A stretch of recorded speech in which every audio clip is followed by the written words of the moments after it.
പുറത്തേക്ക് കളഞ്ഞു. പാഴ്സികളാണ് കലാപം തുടങ്ങി വെച്ചത്. പിന്നീട് ഹിന്ദുക്കളും മുസ്ലിങ്ങളും അവരോടൊപ്പം നിൽക്കുകയാണ് ഉണ്ടായത്.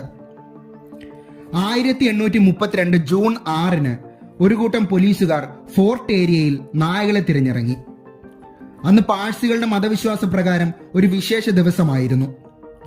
നായ എന്ന മൃഗം അവരുടെ മതത്തിൽ വളരെ പ്രധാനപ്പെട്ട ഒന്നായതുകൊണ്ട് തന്നെ ആ വിശേഷ ദിവസമെങ്കിലും നായവേട്ട നിർത്തിവെക്കണമെന്ന് പ്രദേശവാസികൾ ആവശ്യപ്പെട്ടിരുന്നു. എന്നിട്ടും പോലീസുകാർ നായവേട്ടയ്ക്ക് ഇറങ്ങി. 200-ലധികം വരുന്ന ആൾക്കൂട്ടം പോലീസുകാരെ തിരഞ്ഞുപിടിച്ച് ആക്രമിച്ചു. തങ്ങളുടെ മതത്തിന്റെ വിശേഷപ്പെട്ട ഒരു ദിവസമാണിതെന്നൊന്നും വകവെക്കാതെ വേട്ടക്കിറങ്ങിയവരോട് അവർ ക്രൂരമായി തന്നെ പ്രതികരിച്ചു.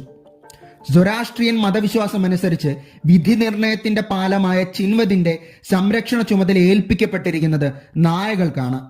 അതുപോലെ തന്നെ നല്ല മനുഷ്യരെ